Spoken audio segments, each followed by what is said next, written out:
OnePlus ఈ company గురించి అయితే మనందరికీ తెలిసిందే ఫ్లాగ్షిప్ కిల్లర్ మొబైల్ ఫోన్స్ని మ్యానుఫ్యాక్చర్ చేస్తూ ఉంటారు. ఇకపోతే నిన్న లాంచ్ చేసినటువంటి OnePlus 7 కావచ్చు, OnePlus 7 Pro కావచ్చు, నిజంగా ఫ్లాగ్షిప్ కిల్లర్ ఫోన్సేనా లేదా వీళ్ళు ఇంకా ఈ పేరు ముసుగులో వీళ్ళు మనకి ప్రీమియం ఫోన్స్ని అమ్ముతున్నారా అనే దాని గురించి ఈరోజు ఈ ఎపిసోడ్లో కంప్లీట్గా ఇన్డెప్త్గా మీతోటి డిస్కస్ చేయబోతున్నాను. మరి ఆలస్యం చేయకుండా ఈరోజు ఎపిసోడ్ని స్టార్ట్ చేసేద్దామా? Hi, this is Vasu again signing in. Welcome to my channel Vasu tech blogs. OnePlus ఈ కంపెనీ అయితే మనందరికీ తెలిసిందే. 2013లో ఈ కంపెనీ ఎస్టాబ్లిష్ అయింది అండ్ 2014 నుంచి వీళ్ళ ప్రొడక్ట్స్ని మనకి ఇండియన్ మార్కెట్లోకి అయితే తీసుకొచ్చేసారు. మీరు చూసారంటే 2014లో మనకి OnePlus, అలాగే దాని తర్వాత OnePlus 2, అలాగే OnePlus 3, OnePlus 3T, అలాగే OnePlus 5, అలాగే OnePlus 5T, 6, 6T, ఇకపోతే నిన్న వీళ్ళు లాంచ్ చేసినటువంటి OnePlus 7, అలాగే OnePlus 7 Pro.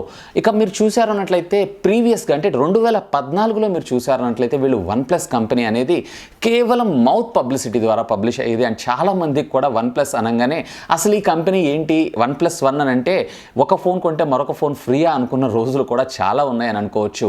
ఇకపోతే వీళ్ళు 2014లో తీసుకొచ్చినటువంటి మొట్టమొదటి ఫోన్ OnePlus 1 ఫోన్. అప్పట్లో మనకి శాంసంగ్ సంబంధించినటువంటి గెలాక్సీ Note 5తో కంపేర్ చేశారు అన్నట్లయితే కనుక వెరీ టఫ్ కాంపిటీషన్ ఇస్తుందని చెప్పొచ్చు. అప్పట్లో మనం Samsung Galaxy Note 5 mobile phone మీరు చూసారన్నట్లయితే కనుక అప్రాక్సిమేట్లీ ఇది వచ్చేటప్పటికే 35,000 to 40,000 రూపీస్ ఉన్నటువంటి ఫోన్ని వీళ్ళు అదే స్పెసిఫికేషన్స్ ఇంకా దానికంటే బెటర్ ఇంప్రూవ్మెంట్ తోటి ఈ ఫోన్ని జస్ట్ కేవలం మనకి 22,000 రూపాయలకి అందించడం అయితే జరిగింది. ఇకపోతే ఆ తరువాత నుంచి OnePlus 2లో కూడా వీళ్ళు ఫ్లాగ్షిప్ కిల్లర్ అనేటువంటి పేరుతోటి మనకి శాంసంగ్ కంపెనీకి సంబంధించినటువంటి శాంసంగ్ S6తో కాంపిటీషన్గా OnePlus 2 మొబైల్ ఫోన్ అయితే మనకి ఇంట్రడ్యూస్ చేయడం అయితే జరిగింది. ఇక రాను పబ్లిక్ కూడా మనకి ఏంటంటే దానిలో కొన్ని స్పెసిఫైడ్ ఫీచర్స్ ఏవైతే ఉన్నాయో అంటే ఆల్మోస్ట్ ఆల్ ఒక ఫ్లాగ్షిప్ ఫోన్లో ఉండాల్సినటువంటి ఫీచర్స్ అన్నిటినీ కూడా వీళ్ళు ఒక ఫ్లాగ్షిప్ కిల్లర్ ఫోన్స్లో ఇచ్చి దానికంటే ఆల్మోస్ట్ ఆల్ ప్రైస్ తక్కువగా మనకు తీసుకొస్తున్నారు. కాబట్టి జనాలందరూ కూడా OnePlusని ఆదరించడం అయితే జరిగింది. ఇకపోతే తర్వాత OnePlus 3 నుంచి స్టార్ట్ చేసుకొని వీళ్ళు ఇయర్లీ 2 మొబైల్ ఫోన్స్ని లాంచ్ చేస్తున్నారు. ఎందుకంటే మార్కెట్లో ఉన్నటువంటి హెవీ కాంపిటీషన్ తట్టుకోవడం కోసం. అంటే ఎవ్రీ 6 మంత్స్కి వీళ్ళు ఒక ప్రోడక్ట్ని తీసుకొచ్చారు అండ్ నెక్స్ట్ వచ్చేటువంటి ప్రోడక్ట్ని వీళ్ళు టీ అని చెప్పి అడిషనల్గా ఒక లెటర్ని యాడ్ చేయడం అయితే జరుగుతూ ఉంటుంది. ఫర్ ఎగ్జాంపుల్ OnePlus 3, అలాగే OnePlus 3T. ఆ తర్వాత మళ్ళీ మనకి OnePlus 5, అలాగే OnePlus 5T అని మొబైల్ ఫోన్స్ని కూడా తీసుకొచ్చారు.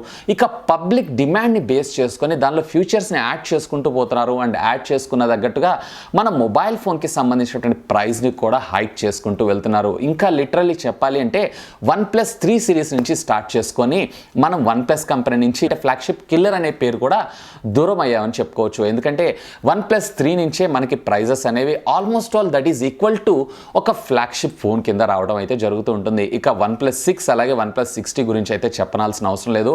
ఆల్మోస్ట్ ఇది ఒక ప్రీమియం ఫోన్ అన్నట్టుగానే మనం చూస్తూ ఉండేవాళ్ళం. అంటే దానిలో ఫీచర్స్ కూడా అలాగే ఇస్తున్నారు. అంటే పబ్లిక్కి తగ్గట్టుగా వీళ్ళు ఫీచర్స్ని ఎక్స్పాండ్ చేసుకుంటూ వెళ్తున్నారు, కానీ పబ్లిక్కి తగ్గ ప్రైస్లో మాత్రం వీళ్ళ ప్రొడక్ట్స్ని అయితే తీసుకొని రావట్లేదు. యాజ్ ఆఫ్ నో ఇప్పుడు మీరు చూసారన్నట్లయితే మొన్న రీసెంట్గా వీళ్ళు OnePlus 7, అలాగే OnePlus 7 Proని కూడా అనౌన్స్ చేశారు. అండ్ ఈ రెండింటిని కూడా వీళ్ళు ఫ్లాగ్షిప్ కిల్లర్ అని చెప్పి పేరుని అయితే తీసుకొని రావడం అయితే జరగలేదు. ఈవెన్ చెప్పాలి అన్నట్లయితే మనం ప్రీవియస్ జనరేషన్ ఆఫ్ ఫోన్స్లో మీరు చూసారన్నట్లయితే అంటే OnePlus 6 లాంచ్ అయ్యేటప్పుడు వీళ్ళు మనకి ఫ్లాగ్షిప్ కిల్లర్ అనే పేరును కూడా యూజ్ చేయలేదు. కానీ ఆ టైంలో ఆ ఇయర్లో మనకి ఫ్లాగ్షిప్ కిల్లర్ అంటే పోకో F1 అని చెప్పుకోవచ్చు. ఇకపోతే ఈ ఇయర్లో మనకి రెడ్మీ కంపెనీ నుంచి వస్తున్నటువంటి K20 ఏదైతే ఉందో ఇది ఫ్లాగ్షిప్ కిల్లర్ కింద వచ్చేటువంటి అవకాశం ఉంది. అంటే almost all same chip set, కాకపోతే కొన్ని వాటిల్లో వీళ్ళు కాంప్రమైజ్ అంటే పెర్ఫార్మెన్స్ వైజ్గా బెస్ట్ ఉంటుంది, కాకపోతే బిల్ట్ క్వాలిటీ మీద అలాగే దీనికి సంబంధించినటువంటి డిజైన్స్ ఇట్లాంటి వాటి మీద వీళ్ళు కొంచెం కాన్సన్ట్రేషన్ తక్కువగా చేసి ఈ ప్రోడక్ట్ని మనకి టోటల్గా ఫ్లాగ్షిప్ కిల్లర్ రేంజ్లో తీసుకొచ్చేటువంటి అవకాశం ఉంది. ఇక మీరు చూసారన్నట్లయితే కనుక OnePlus 7 కూడా మనకి ప్రీమియం ఫోనే. అలాగే OnePlus 7 Pro ఏదైతే ఉందో ఆల్మోస్ట్ ఆల్ అది ప్రీమియం సెగ్మెంట్లో ఫ్లాగ్షిప్ ఫోన్ అని చెప్పుకోవచ్చు. ఇక మీరు చూసారన్నట్లయితే దాంట్లో వచ్చినప్పటికే మనకి 90 Hz రిఫ్రెష్ రేట్, అలాగే పాపప్ కెమెరా, అలాగే రేర్ మీరు చూసారు అన్నట్లయితే కనుక ట్రిపుల్ కెమెరా లెన్స్ సెటప్, వేరే మనకి టోటల్గా ఇన్ డిస్ప్లే ఫింగర్ ప్రింట్ స్కానర్తో వీళ్ళు వ్రాప్ చార్జ్ 3.0 తోటి మనకి అవుట్ ఆఫ్ ద బాక్స్ మనకు ప్రొవైడ్ చేయడం అయితే జరుగుతుంది. సో ఇవన్నీ కూడా టోటలీ ఒక ప్రీమియం ఫోన్ క్యారీ చేసేటువంటి ఫీచర్స్ అన్నిటిని ప్యాక్ చేసి వీళ్ళు OnePlus 7 Pro వర్షన్ కింద మనకి లాంచ్ చేయడం అయితే జరిగింది. సో నన్ను అడిగితే ఇది వచ్చేటప్పటికే completely pro version and completely premium segment అని అంటాను. ఇది ప్రీమియం ఫ్లాగ్షిప్ ఫోన్ అయితే కాదు, అంటే ప్రీమియం ఫ్లాగ్షిప్ కిల్లర్ ఫోన్ అయితే కాదు అని నా అభిప్రాయం. ఇకపోతే OnePlus 7 కూడా అదే పరిస్థితి.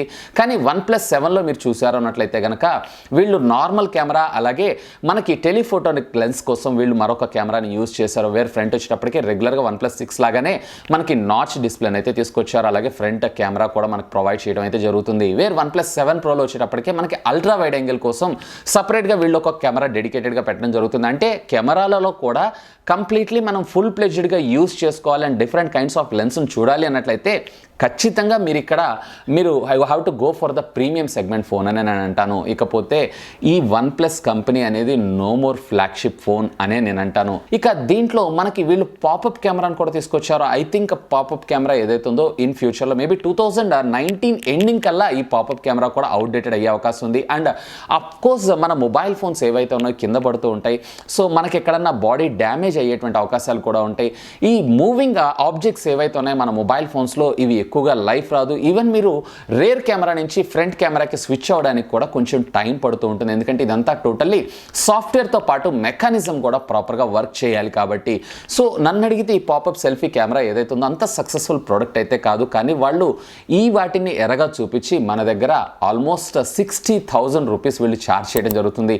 ఎంట్రీ లెవెల్లో ఉన్నటువంటి మొబైల్ ఫోన్ని మీరు పర్చేజ్ చేయాలన్నట్లయితే సుమారుగా 50,000 రూపాయల నుంచి, అలాగే టాప్ అండ్ వేరియంట్ని మీరు పర్చేజ్ చేయాలి అన్నట్లయితే కనుక సుమారుగా 60,000 రూపాయల దాకా మీరు పర్చేజ్ చేయాల్సి ఉంటుంది, అంటే వెచ్చించాల్సి ఉంటుంది. I think this OnePlus company is no more flagship. అలాగే దీనిపైన మీ అభిప్రాయం ఏంటి అనేది కూడా లెట్ మీ నో కింద ఉన్నటువంటి కామెంట్ సెక్షన్లో కామెంట్ చేయండి.